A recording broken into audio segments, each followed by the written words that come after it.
Halo, kembali lagi bersama Klinik Bimbel. Kali ini kita akan belajar mengenai materi regresi linear part kedua.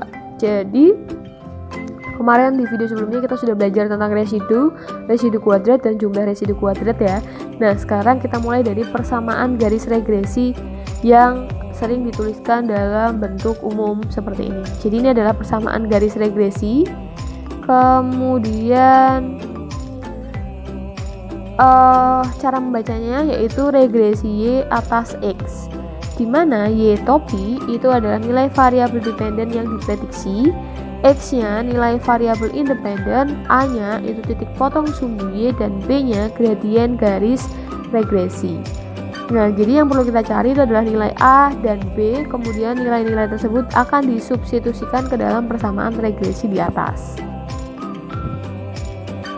Jadi, untuk nilai B sendiri itu dihitung menggunakan konsep jumlah kuadrat variabel-variabelnya. Ada dua jenis jumlah kuadrat variabel yang akan digunakan dan disingkat menjadi S besar yang merupakan singkatan dari sum of squares yang artinya jumlah kuadrat. Jadi yang pertama, jumlah kuadrat selisih variabel independen X terhadap rata-ratanya dan variabel dependen Y terhadap rata-ratanya. Rumusnya adalah SSXY itu merupakan jumlah dari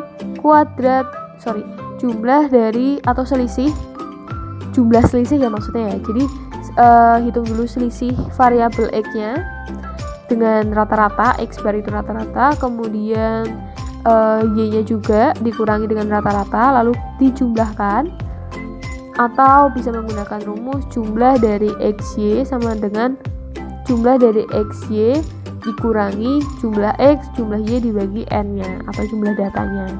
Nah, kemudian untuk rumus yang kedua, jumlah kuadrat selisih variabel independen X terhadap rata-ratanya.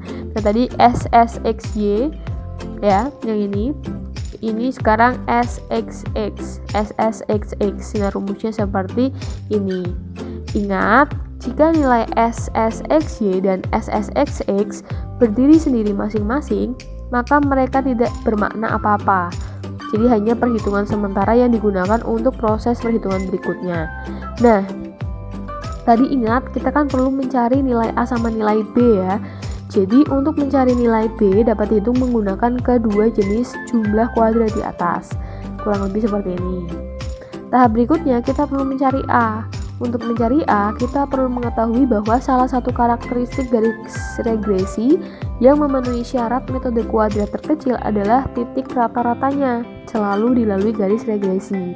Jadi, garis regresi linearnya adalah Y topi sama dengan A plus BX dan titik X bar Y bar dilalui garis tersebut.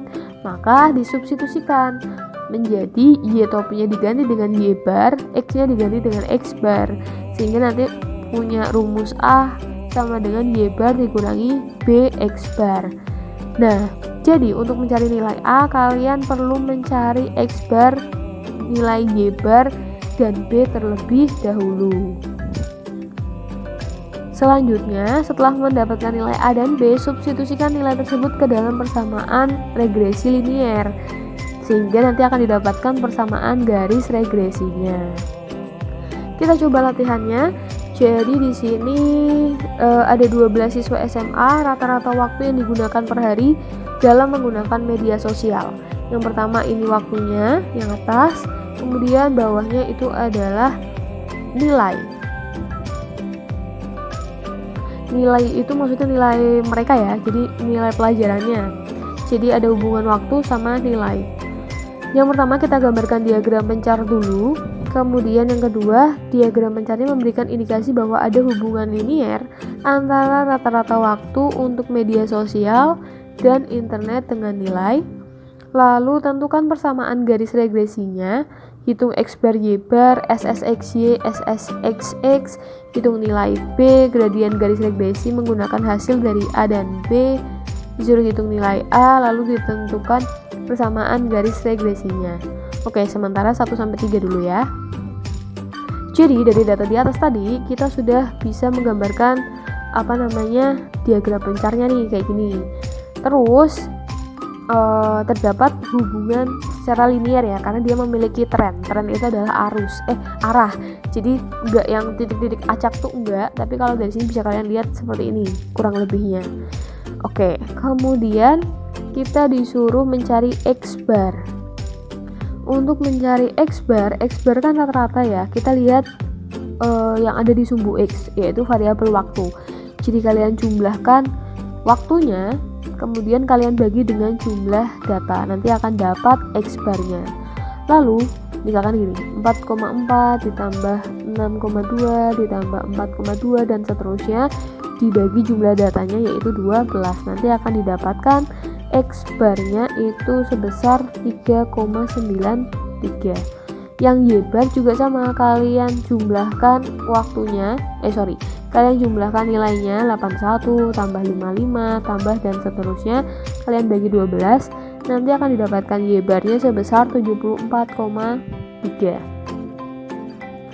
Kemudian kalian cari SSXY menggunakan rumus yang di atas sama SSXX menggunakan rumus di atas, nanti akan didapatkan SSXY-nya seperti ini dan XX-nya seperti ini. Kemudian dari situ kalian bisa mencari B dengan cara seperti ini. Kurang lebih seperti itu. Kemudian yang soal nomor 4 itu kita harus menginterpretasikan masing-masing arti nilai A dan B yang ditemukan pada soal nomor 3. Oke, nomor 3 itu yang ini ya, tadi disuruh menghitung. Artinya apa? Artinya nilai A itu jika waktu yang digunakan untuk menggunakan media sosialnya adalah 0 jam per hari, maka nilainya bisa mencapai 99,884 berdasarkan ini ya. Jadi itu arti dari nilai A-nya. Kalau nilai B, artinya setiap waktu yang digunakan untuk menggunakan media sosial naik 1 jam, maka nilai akan turun sebesar 6,496. Ya, karena minus itu bermakna turun. Kurang lebih seperti itu. Kemudian kalau kalian tanya kenapa satuannya per 1 jam? Ya soalnya